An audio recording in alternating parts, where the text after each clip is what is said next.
Alhamdulillahi Rabbil Alamin, wa bihi nasta'inu ala umuri dunya waddin, wassalatu wassalamu ala ashrafil anbiya'i wal mursalin, wa ala alihi wa sahbihi ajma'in, amma ba'du. Asyhadu an la ilaha illallah wahdahu la syarika lah, wa asyhadu anna Muhammadan abduhu wa rasuluhu la nabiyya ba'dah. Qala Allah ta'ala fi kitabihil karim, a'udzu billahi minasy syaithanir rajim. Ya ayyuhalladzina amanu taqullaha haqqa tuqatih wa la tamutunna illa wa antum muslimun. Shadaqallahul adzim.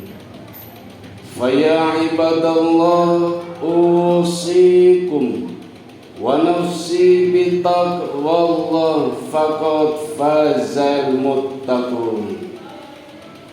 Ma'asyiral muslimin rahimakumullah, selain kita punya kewajiban saling mengingatkan untuk selalu bertakwa kepada Allah dan meningkatkannya dengan sebenar-benar takwa sebagai bentuk perwujudan ketakwaan kita, kita pun juga punya kewajiban untuk saling mencintai.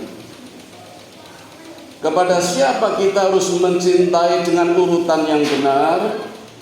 Yang pertama tiada lain adalah harus cinta kepada Allah Subhanahu wa ta'ala.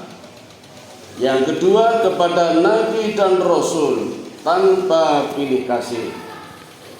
Dan yang ketiga, ini spesial untuk semua saja yang hadir di masjid ini. Yang ketiga, harus mencintai kepada ibunya masing-masing, bukan istri. Istri yang keempat. Jadi jangan dibalik. Sebegitunya Allah mengatur cinta kita kepada ibu kita pada urutan yang ketiga. Sedangkan istri yang keempat, jangan dibalik sampai urusan sekecil-kecilnya.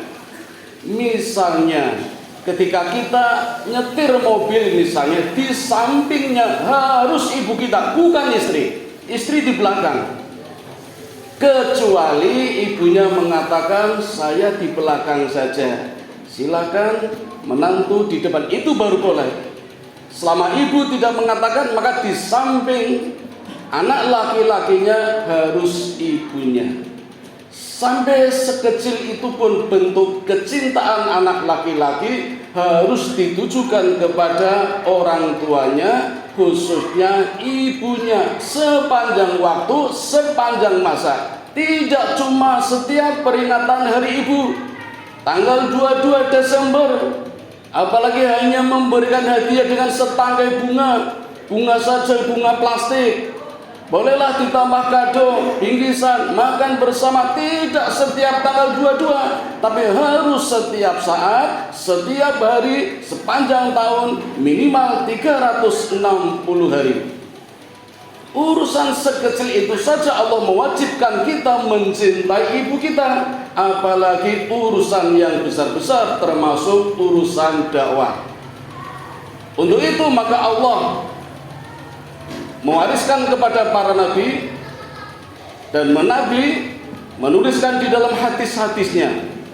Sebagai contoh misalnya dalam satu hadis yang diriwayatkan oleh Aisyah radhiyallahu anha, diriwayatkan di dalam Sahih Bukhari, disahihkan di dalam Muslim, dan dinarasikan oleh Ad-Dahabi. Nabi Muhammad sallallahu alaihi wasallam bersabda, Sayyidatun Nisa Ahlul Jannah Arba'a, Maryam bintu Imran, wa Khadijah bintu Khuwailid, wa Fatimah bintu Rasulillah sallallahu alaihi wasallam wa Asiyah. Ada 4 wanita mulia terkemuka dari kalangan orang beriman yang tidak hanya dirindukan oleh surga, tapi dipastikan dan dijamin masuk surga. Siapa mereka? Yang pertama, Maryam bintu Imran, ibunda dari Nabi Isa alaihi salatu wassalam. Ada apa dengan Maryam sampai Allah memberikan jaminan dipastikan masuk surga? Beliau tabah di dalam menghadapi fitnah yang sangat luar biasa sehingga dikucilkan dari masyarakatnya. Dalam kondisi hamil diusir sampai harus bersembunyi di kandang kambing. Diusir lagi, kemudian merangkak sampai di bawah pohon korma. Dengan berpegang dengan pohon korma, beliau melahirkan anaknya Nabi Isa alaihi salatu wassalam. Fitnah menyebar. Maryam bertanya kepada Allah, aku harus bilang apa ya Allah ketika banyak orang bertanya ini anak siapa, mana bapaknya? Kata Allah, berpuasalah Maryam, tidak usah bicara. Kalau ada orang bertanya, biarkan bayi ini yang menjawab. Dan ternyata betul, mukjizat pertama Nabi Isa bisa berbicara ketika masih bayi. Aku Nabi Isa bukan Tuhan. Entah kenapa bisa menjadi Tuhan, tapi Nabi Isa mengatakan sendiri, aku adalah utusan Allah, bukan Tuhan. Ketabahan menghadapi fitnah seperti inilah yang menjadikan Maryam dijamin masuk surga. Cukup Maryam, tidak perlu ada yang meniru melahirkan anak tanpa bapak. Walaupun di zaman sekarang mungkin ada juga yang tetap memberikan selamat, padahal anak selingkuhan, anak hasil zina. Selamat ya, mudah-mudahan barokah, ngasih kado, ngasih bingkisan, dan nyumbang. Maryam dulu nggak ada yang nyumbang, nggak ada yang ngucapin selamat, hanya Allah dan malaikat yang memberikan ucapan selamat. Maryam binti Imran. Yang kedua, Fatimah. Fatimah yang terkenal dengan gelar Fatimatul Kubra, Fatimah yang agung, anak ragil, anak yang keenam dari istri pertama Rasulullah sallallahu alaihi wasallam. Dari Siti Khadijah Allah memberkati 6 anak: Qasim, Abdullah, Zahra, Ruqayyah, Ummi Kulsum, dan Fatimah. Dijamin masuk surga seorang anak. Apa rahasianya? Taat pada bapaknya, taat pada ibunya. Di masa-masa akhir usianya, Fatimah selalu melaksanakan, menunaikan pesan Nabi yang sebenarnya pesan ini untuk kita juga. Maka kalau kita mengamalkannya, insya Allah kita pun akan mendapatkan aliran jaminan masuk surga. Entah masuknya kapan, yang penting ada jaminan juga. Apa sih amalan Fatimah? Nabi mengatakan, ya Fatimah, amalkan 4 perkara sebelum tidur. Yang pertama, khatamkan Quran. Mana mungkin ya ayah hendak tidur harus menghatam Quran? Kata Nabi, wahai anakku, bacalah surat Al-Ikhlas 3 kali, maka sama dengan khatam 1 Quran. Surat Al-Ikhlas 3 kali. Kalau ingin lebih dahsyat lagi, surat Yasin. Sekali surat Yasin sama saja khatam 10 kali. Tapi hadis ini mengatakan surat Al-Ikhlas. Kalau Yasin di hadis yang lain. Menjelang tidur, setelah membaca Bismika Allahumma ahya wa bismika amut, Al-Ikhlas 3 kali. Yang kedua, kata Nabi kepada Fatimah, mintalah syafaat kepada seluruh nabi. Sangat tidak mungkin, karena jumlah nabi 124.000 Jumlah Rasul 313, yang tertulis di dalam Quran 25, kita pun tidak hafal. Tapi Nabi memberikan solusi, bacalah sholawat 1 kali saja untukku, maka semua Nabi akan memberikan syafaat. Sallallahu alaihi wasallam, atau Allahumma sholli ala Sayyidina Muhammad wa ala ali Sayyidina Muhammad. Dan masih banyak lagi yang panjang-panjang. 1 saja, maka seluruh Nabi akan memberikan syafaat. Jamaah, dahsyatnya syafaat minimal ada 2. Yang pertama, ketika doa-doa kita tidak dikabulkan oleh Allah, tapi dengan wasilah syafaat, Allah akan mengabulkannya. Ketika taubat-taubat kita tidak diterima Allah, dengan wasilah syafaat, dengan wasilah sholawat, Allah akan menerima taubat kita.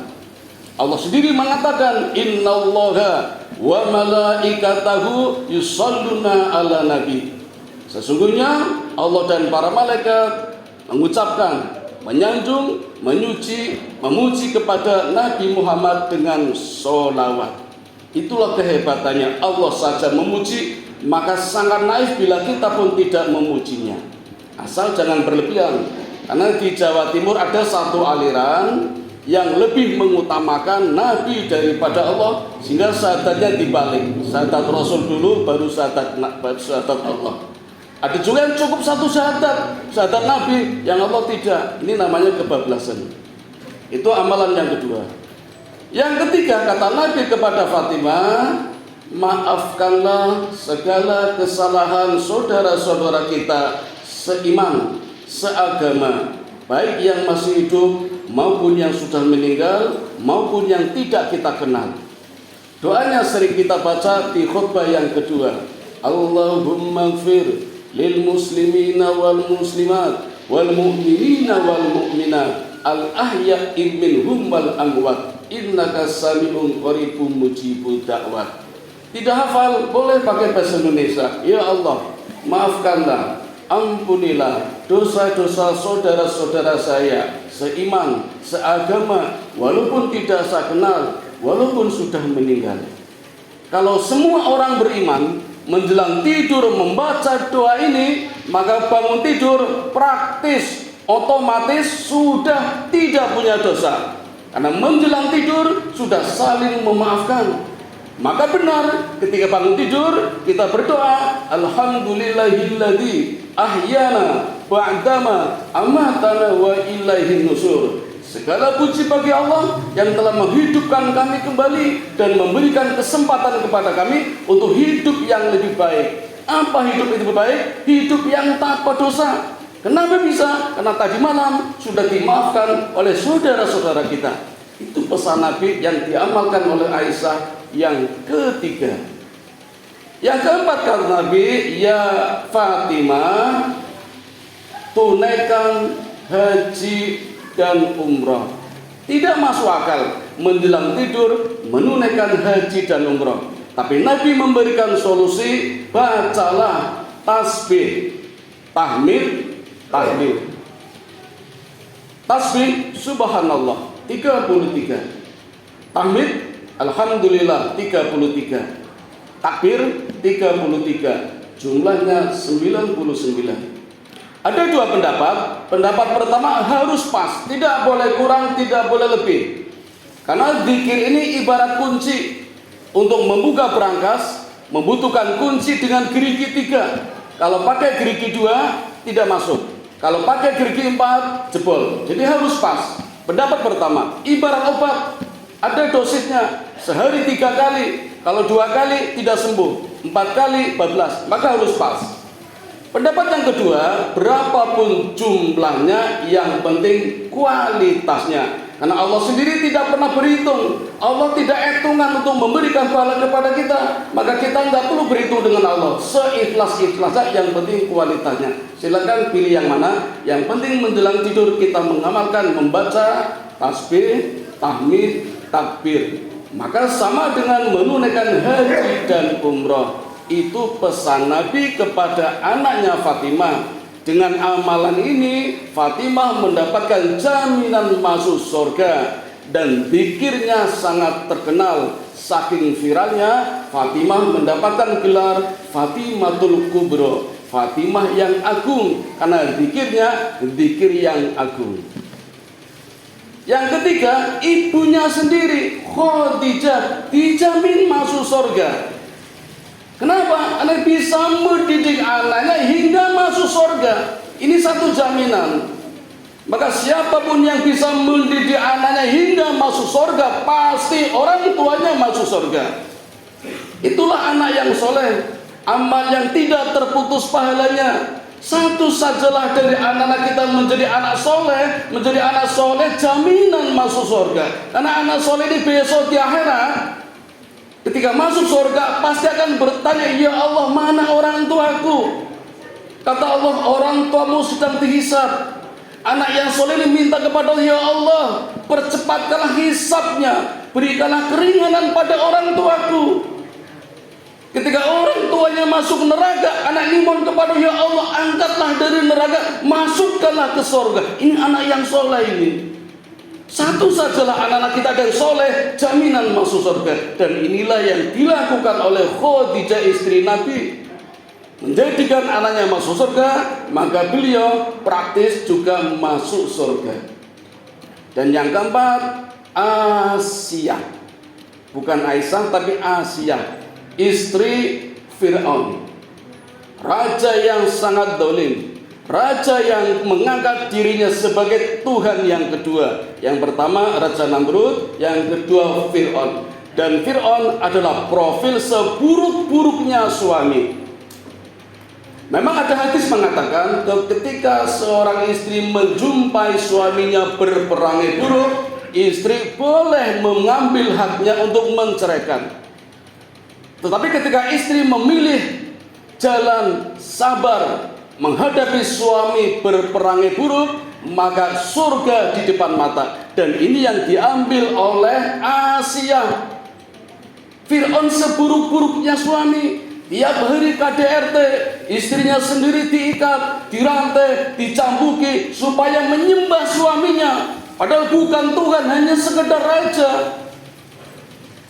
Asia kuat pendiriannya, tetap Allah sebagai Tuhannya, maka siap menerima siksa, menerima cambukan KDRT setiap hari. Dan di detik-detik nafas yang terakhir, Asia didatangi 3 malaikat, Jibril, Ridwan, Israel. Saat Israel mencabut nyawanya, Ridwan menggambarkan pemandangan surga yang indah. Maka Asia tersenyum-senyum. Dan ini tidak disadari oleh Fir'aun ketika mencambuki, menyiksa. Hingga Fir'aun mengatakan, ini istriku, disiksa malah senyum, malah tertawa. Tidak tahu Fir'aun kalau istrinya sedang menghadapi sakaratul maut, di hadapannya surga. Wanita yang keempat yang dijamin masuk surga, tabah dalam menghadapi suaminya yang berperangai buruk. Ini profil hadirin. Silakan, cobalah jadikan istri kita atau anak-anak perempuan kita setidaknya 1 dari 4 profil ini. Fatimah, Khadijah, Asia, atau Maryam. Kalau satu saja ada yang berhasil, insya Allah kita pun akan ikut. Itulah penolong kita. Mudah-mudahan ada manfaatnya. Wa qur rabbirfir warham wa anta khairur rahimin. Alhamdulillahilladzi hadana li hada wa ma kunna linahtadiya laula an hadana Allah. Allahumma shalli ala sayyidina Muhammad wa ala ali sayyidina Muhammad. Asyhadu an la ilaha illallah wahdahu la syarika lah wa asyhadu anna Muhammadan abduhu wa rasuluhu la nabiyya ba'dah. Qala Allah ta'ala fil Qur'anil azim, a'udzu billahi minasy syaithanir rajim. Ya ayyuhalladzina amanu ista'inu bis sabri was salah. Ayyuhal muslimun ittaqullaha haqqa tuqatih wa la tamutunna illa wa antum muslimun. Hadirin yang dirahmati Allah, marilah senantiasa kita tingkatkan takwa kita dan kesabaran kita. Bagaimana kita bisa bersabar? Contohlah para nabi dan rasul yang sudah teruji kesabarannya, sudah terbukti kebenarannya, tidak perlu mencontoh yang lain. Dan itulah sesuai dengan permintaan kita. Sehari 17 kali kita selalu meminta ihdinas siratal mustaqim, berikanlah kami hidayah. Allah pun langsung memberikan hidayah. Siratal ladzina an'amta 'alaihim ghairil maghdubi 'alaihim waladdallin. Allah berikan hidayah. Apa hidayahnya? Contoh, ikutilah jejak para rasul yang sudah diberikan nikmat, bukan orang yang dimurkai dan bukan pula orang yang sesat. Marilah hadirin kita memohon kepada Allah Subhanahu wa taala, mudah-mudahan Allah memberikan penerangan kepada kita agar kita bisa mengikuti jejak para pendahulu kita, para suri teladan kita, dan Allah juga selalu memberikan maaf serta ampunan kepada kita semua. Amin ya rabbal alamin. A'udzu billahi minasyaitonir rajim. Bismillahirrahmanirrahim. Innallaha wa malaikatahu yusholluna 'alan nabi. Ya ayyuhalladzina amanu shallu 'alaihi wa sallimu taslima. Allahumma shalli 'ala Muhammad wa 'ala ali Muhammad kama shallaita 'ala Ibrahim wa 'ala ali Ibrahim wa barik 'ala Muhammad wa 'ala ali Muhammad kama barakta 'ala Ibrahim wa 'ala ali Ibrahim innaka Hamidum Majid. Allahumma ighfir lil muslimina wal muslimat wal mu'minina wal mu'minat al ahya'i minhum wal amwat innaka sami'un qaribun mujibu da'wat wa qadiyal hajat wa qati'us syahwat. Allahumma inni as'aluka ilman nafi'a wa rizqan thayyiba wa amalan mutaqabbala. Allahumma inni as'aluka al-huda wa tuqa wal afafa wal ghina. Allahumma ja'alni syakura waj'alni sabura waj'alni fi ainin saghira wa fi a'yunin nasi kabira. Rabbana dhalamna anfusana wa illam taghfir lana wa tarhamna lanakunanna minal khasirin. Rabbana atina fid dunya hasanah wa fil akhirati hasanah wa qina adzabannar. Wa sallallahu ala sayyidina Muhammadin wa ala alihi wa sahbihi ajmain. Subhana rabbika rabbil izzati amma yasifun wa salamun alal mursalin walhamdulillahi rabbil alamin. Wa la dzikrullahi akbar. Aqimis shalah.